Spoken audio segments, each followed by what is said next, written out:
하나님께서 하시는 일 이렇게 제목을 붙였는데요.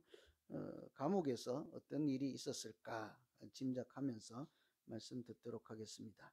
저도 오늘 말씀 준비하면서 알게 된 분인데 잘 모르는 분이었어요. 죽산 조봉암 선생 하면 아시겠습니까? 죽산 조봉암. 네. 이승만 대통령 시대의 정치인이었죠. 독립운동가였고 원래 공산주의 신봉하였던 공산주의자였어요. 전향하여서 정치인이 되고 아마 대통령 선거에 나가서 득표율 2위까지 했던, 그래서 초대 정부의 농림부 장관 했던 이런 분인데, 제가 소개해 드리는 이유는 이분이 월간 희망지, 월간지 한 달에 한 번 나오는 책에 자기 이야기를 이렇게 자전적 이야기를 실었는데 그 제목이요, 내가 걸어온 길, 이런 제목으로 자기 이야기를 풀어놓은 거예요. 그 중에 보면 감옥 또 경찰서 이런 데서 고문 받았던 그런 일을 소개해요. 제가 그 원문 그대로 한번 읽어 드릴 테니까 한번 들어보시죠. 비행기를 태운다고 해서 두 팔을 뒤로 묶어서 그 묶은 두 손을 끈으로 매어 천정으로 끌어올렸다 내렸다 하는 것이 옛날 말로는 주리대 방망이에 학춤을 춘다는 것이고, 또 둥근 의자에 눕혀놓고 혁대 또는 검도용 마구로 두들겨 패고 벌거벗겨진 궁둥이를 담뱃불로 바싹바싹 지지기도 했다. 견디다 못해 기절하면 냉수를 뒤집어 쓰고 4, 5분 뒤에는 소생하였다. 기절했다가 냉수를 뒤집어 쓰고 다시 제정신이 돌아설 때처럼 서글픈 일은 없었다.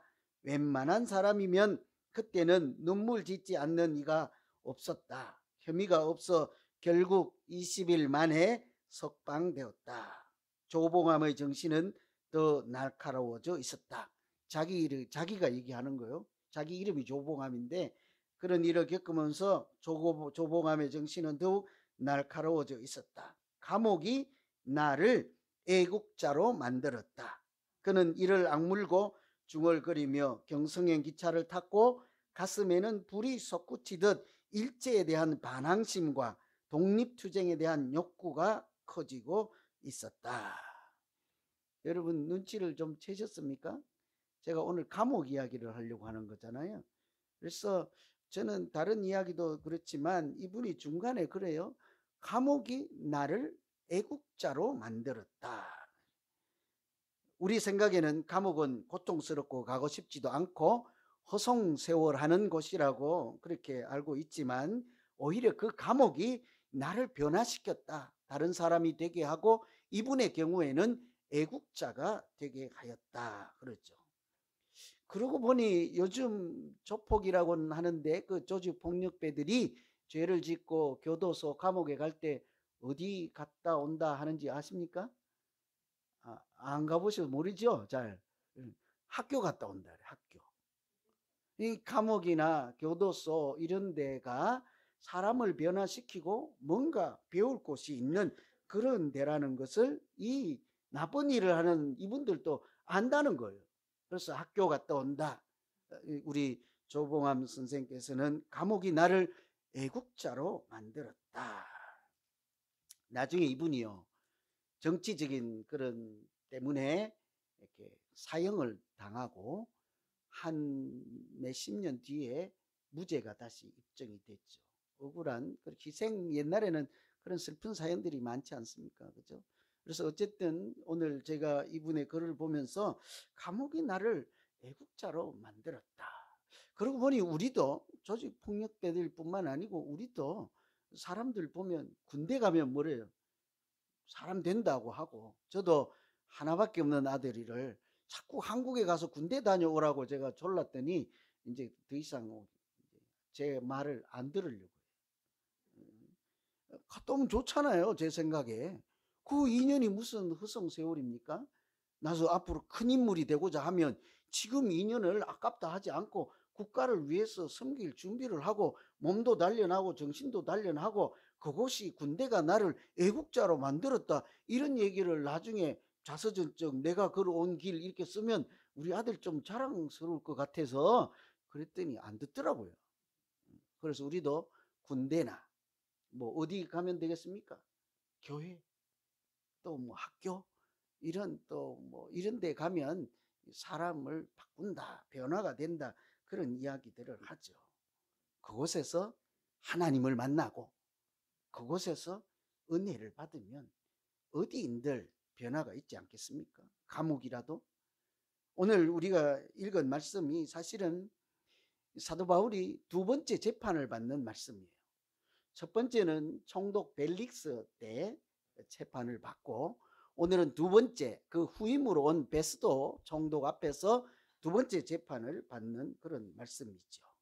근데 이 재판이나 감옥에서 나쁜 일만 있는 것이 아니라 이 사도 바울을 믿음으로 성장시키고 단련시키고 또 변화되는, 아니면 또 원래 훌륭한 분이시니까 더 하나님 기뻐하실 만한 사람으로 그렇게 변화되는 성장하는 계기가 될 수 있을까?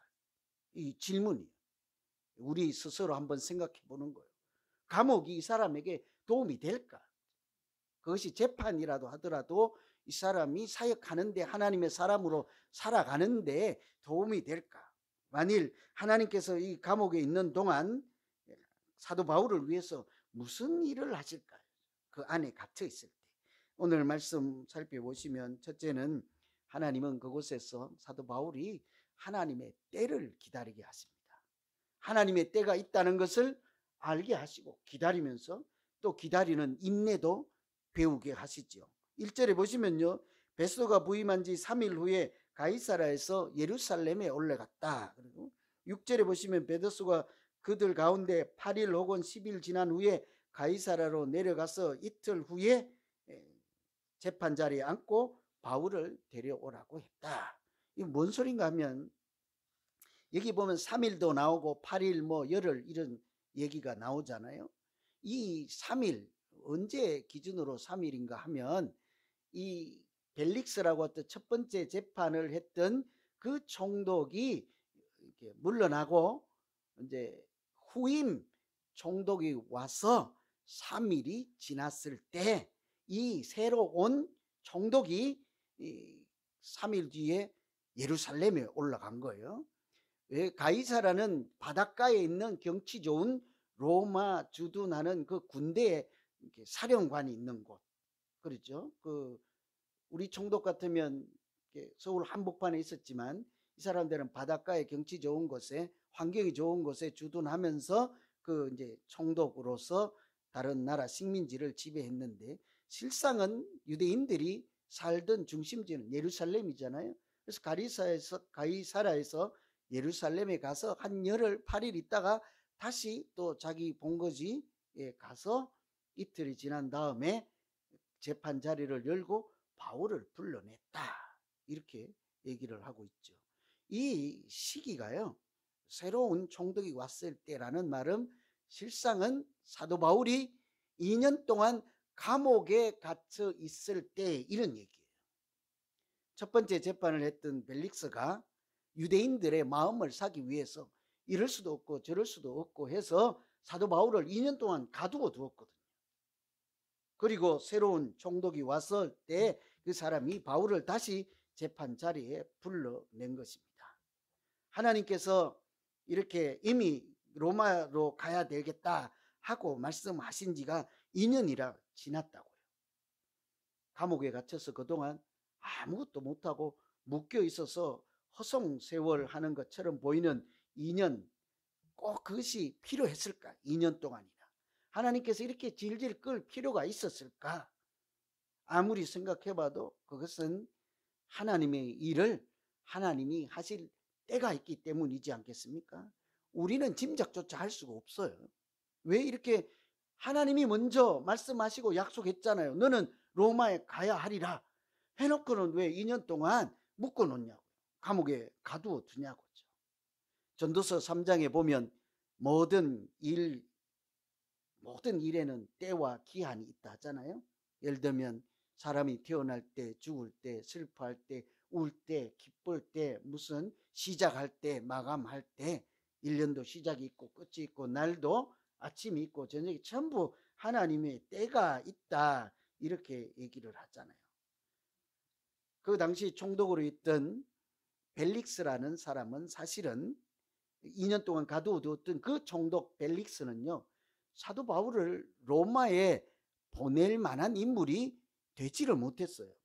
그러니 그 사람을 통해서는 바울이 로마에 가서 전도하는 길을 열어갈 수가 없었습니다. 웬관히 이 사람은 자기가 다스리는 유대 사람들과 이방 사람들 간에 갈등 문제가 일어났을 때 그것을 잘 해결하지 못하고 오히려 무력으로 강제징용을 하고 너무 무자비하게 진압을 해서 그것 때문에 가서 설명을 해야 되고 해명을 해야 되고 해서 로마의 본거지에 있는, 로마에 멀리 있는 로마 당국에 가서 이렇게 소환을 받을 정도로 신임을 얻지 못한 사람이었습니다. 그러니 사도 바울이 추궁을 해봐도 아무 문제도 없는데 로마에 보내서 정치적으로 또 무슨 문제가 일어나면 안 그래도 자기 자리가 위태로운데 자기 자리를 지킬 수도 없는 사람인데 괜한 게 분란을 일으킨다 싶어서 그냥 이 사도 바울을 감옥에 가두어서 시간만 흘러 보내고 있었던 거지요.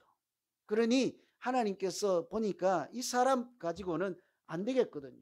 2년 동안 사도 바울이 거기에 있으면서 아직은 때가 아니구나 이렇게 할 때 하나님께서 먼저 해야 하시는 일은 그 총독이 새로 바뀌는 그 때에 하나님께서 새 일을 시작하시죠. 그때 바울은, 하나님은 총독을 바꿀 때, 그 일을 하실 때 바울은 기다리고 있었어야 하는 거죠. 여러분, 우리가 다 아는 대로 이스라엘 백성이 광야에서 40년을 보내잖아요. 근데 약속의 땅에 가는데 40년이 걸렸단 말이에요. 그런데 실제로 애굽에서 약속의 땅까지 가는 데는 열흘 아니면 보름 정도 걸리는 곳이죠. 그런데 40년이라는 시간이 지났으니까 아마도 우리가 생각할 때는 시간을 낭비했다, 헛고생했다, 답답하다, 너무 지루하다, 빨리 가면 좋겠다 이럴 수 있지요. 그런데 하나님은 그것을 낭비라고 하지 않고 허송세월했다고 하지 않고 오히려 너희가 이곳에서 내 계명을, 말씀을, 율법을 지키는지 지키지 아니하는지 내가 시험을 하고 연단을 하던 기간이었다 이렇게 말씀하죠. 약속의 땅에 들어가는 그 40년이 사람이 볼 때는 허송세월 같지만 전혀 그렇지 않고 순종할 준비, 하나님의 백성으로 살아갈 영적인 준비가 필요했던 것처럼 사도 바울이 로마에 가서 본거지인 그것도 로마 본거지에 가서 복음을 전하는 것은 감옥을 통해서 인내를 배우고 하나님의 때에 따라 역사하시는 하나님께 순종하는 훈련, 그런 것 때문에 2년 동안 하나님께서 그곳에 묶여두신 것이라 할 수 있겠습니다. 요즘 우리는 어떻습니까? 가끔 일이 잘 안 풀리고 정체되어 있고 허송세월한다 하는 그런 시간들이 있지 않습니까? 여러분 좀 어떠세요? 저는 그럴 때가 많습니다. 이 시간만 간다, 낭비하는 것이 아닐까, 이럴 때가 살다 보면 있잖아요. 하는 일이 없이 벌써 환갑이 지나고, 그죠? 또 하는 일이 없이 머리는 흐릿게 되어 있고 앞으로 무슨 일을 얼마나 더 할까 싶기도 하고 그런 마음이 들 때가 있잖아요. 우리 생각에는 그런데 어쩌면 애굽에서 출애굽하던 그 사람들이나 오늘 사도 바울처럼 하나님이 때를 기다리게 하시는 중일 수도 있구나, 그런 믿음이 우리에게 있어야 될 줄로 믿습니다. 우리는 잘 몰라요. 그러나 우리가 느끼지 못하고 아무것도 할 수 없는 무기력할 때 어쩌면 하나님께서 나로 하여금 때를 기다리게, 인내를 배우게 하실 수 있다는 거죠. 그래서 우리가 환난 중에도 즐거워하나니 환난이 인내를, 인내는 연단을, 연단은 소망을 이루는 줄 알미라, 그런 말씀을 우리가 기억하지 않습니까? 그래서 하나님의 때가 되면 반드시 말씀을 이루어 가시는 하나님을 신뢰하고 환난을 통해서 주시는 인내도 배우고 소망으로 나아가는 우리 모두 되기를 간절히 기원합니다. 참 바울이 감옥에서 보낸 2년 본인 스스로는 답답했을 거예요. 그렇죠? 그런데 그 순간에도 하나님은 주무시고 계시지 않았다는 거예요. 총독이 바뀔 때를 계산하시고 바울이 인내를 배울 필요가 있었고 이런 하나님의 합력하여서 선을 이루어가는 때였던 것이죠.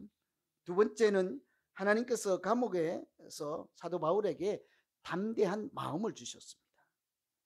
11절에 보시면 아무도 나를 그들에게 내줄 수 없나이다. 내가 가이사에게 상소하노라. 아무도 나를 죽이려고 하는 유대인들에게 내어줄 수 없습니다. 나는 차라리 로마 황제에게 가서 재판을 받겠나이다. 이 얘기죠. 하나님은 이미 오래전에 바울에게 너는 로마에 가서도 복음을 전해야 하리라 하고 약속하셨잖아요. 사도 바울이 먼저 요청을 했습니까? 내가 로마까지 가서 좀 복음 좀 전하게 해주세요. 그러지 않았다고요. 하나님이 너는 로마에 가서 복음을 전해야 하리라 하고 했던 것은 하나님의 약속이요, 하나님 스스로 혼자의 결단이요, 하나님의 계획이었습니다. 그런데 그 계획을 이루려면 하나님께서는 먼저 그 주인공으로 사용할 사도 바울을 연단할 필요가 있었던 거죠. 뭐 대추 하나 먹은 게 입에서 어디 도망도 안 가고 계속 들어있는. 그래서 대추가 아니라 감 먹었나 봐요. 도망도 안 가고. 그동안 선교하는 동안에 사도 바울이 많이 지치고 이렇게 힘들었잖아요. 그 고난을 우리가 다 알지 않습니까? 가는 곳마다 유럽에 건너갔는데 첫째는 빌립보잖아요. 빌데베 뭐 이렇게 빌립보, 데살로니가, 베레아, 아덴, 고린도 이렇게 가잖아요. 그런데 첫 번째부터 빌립보는 감옥에 들어갔잖아요. 돌에 맞고 또 뭐 밤에 탈출하듯이 바구니에 달려서 도망도 가야 되고 그런 고난을 다 알고 있어서 사도 바울이 선교하고 사역할 때마다 그 모양이 꼭 예수님 하신 말씀처럼 양이 이리 가운데 가는 것 같다. 제자들 발송할 때 그랬잖아요. 그러니까 순한 양이 이리 가운데서 살아가는 것처럼 그런 모양이었거든요. 그런데 이번에 로마에 가면 이전에 당한 고난과 비교조차 할 수 없는 그런 고난이 기다리고 있다는 것을 하나님은 아시죠. 우리가 볼 때는 사도 바울 같으면 더 이상 연단도 배울 필요가 없고 고난도 뭐 이렇게 더 이상 공부할 필요도 없고 준비 다 되어 있는 그냥 지금 가도 훌륭한 사람이죠. 그런데 하나님이 볼 때는 아직 그에게 연단도 필요하고 담대한 마음도 더 필요했던 것이죠. 왠고하니요, 지금하고는 비교조차 할 수 없는 그런 로마였거든요. 왜요? 거기서 자기 마지막 순교해야 할 자리니까 십자가를 지고 자기 목숨을 내놓아야 하는, 여태까지 돌에 맞고 이런 거 하고는 비교조차 할 수 없는 그런 고난이 기다리고 있는 곳이라 그곳에 그냥 지금처럼 그렇게 갈 수는 없는 노릇이지 않겠습니까? 그래서 그 마음에 준비할 수 있는 기간이 필요했던 거예요. 여러분, 우리도 마찬가지로 큰일을 하고자 할 때는 가장 먼저 해야 되는 것이 영적인 재무장이지 않겠습니까? 내년에 큰일 한번 하실래요? 안 하실래요?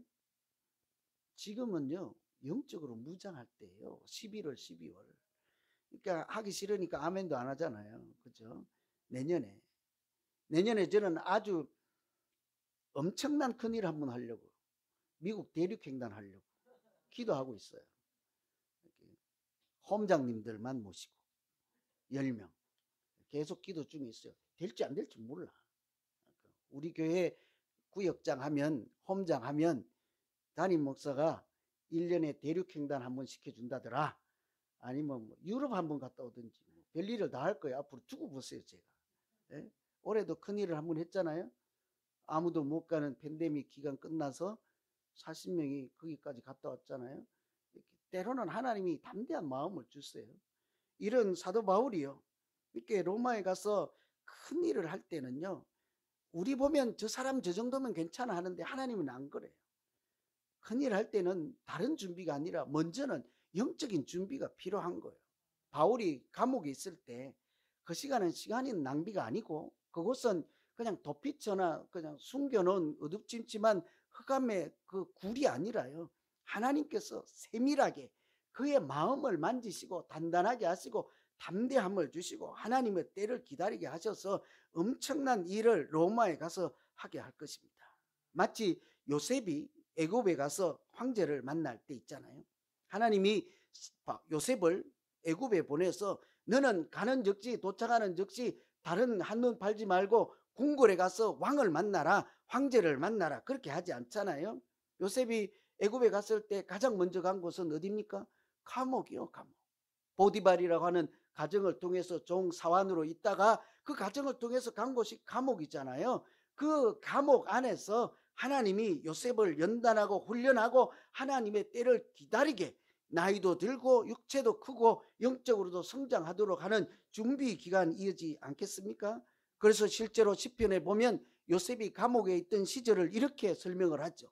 여호와의 말씀이 응할 때까지라 그의 말씀이 그를 단련하였도다. 이게 감옥이라는 거예요. 우리는 허송세월 낭비 안 가고 싶은 곳이지만 때로는 하나님께서 감옥과 같은 사면초가인 그런 환경과 그런 위기와 고난을 주셔서 우리를 단련하여서 하나님의 더 크고 놀라운 신묘막측한 일을 이루어 가실 줄로 믿습니다. 이 사도 바울에게 감옥에 있는 동안 그래서 담대한 마음을 주셨죠. 이 담대한 마음이 어디에 나타나는가 하면 두 번째 총독으로 부임한 벨리스가 유대인들의 마음을 사기 위해서 자기가 다스리고 와도 그 백성들의 마음을 얻어야 될 것 아닙니까? 식민지 사람일지라도 그들의 마음을 사기 위해서, 그들은 누구예요? 바울을 미워하는 사람이에요. 그들의 본거지가 예루살렘이에요. 자기는 해변가에 있어요. 그래서 바울을 재판석에 불러놓고 새로 부임한 신임 총독이 너 여기서 말고 너를 미워하는 사람들이 있는 예루살렘에 가서 재판을 받을래? 이러니까 지금까지 이런 말을 한 적이 없던 바울이 뭐라고 합니까? 아니야, 나는 그곳에 안 가고 차라리 로마에 가서 황제의 재판을 받을 것입니다. 가이사에게 상속하노라. 가이사라는 말은 황제, 로마 황제 이런 말이에요. 나는 차라리 로마 황제에게 가서 재판을 받겠노라. 좀 뭐 짐작이 잘 안 가면요, 한국에서 죄를 지었다 치고 뭐 식민지는 아니지만 너 여기서 재판받아? 아니, 나는 세계에서 제일 큰 나라 미국 대통령 가서 한번 물어보겠습니다. 내가 잘했는지 못했는지. 이런 얘기라고요. 아주 담대한 마음이 없이 로마에 가면 도와줄 사람이 있습니까? 아무도 없어요. 오히려 단신이죠.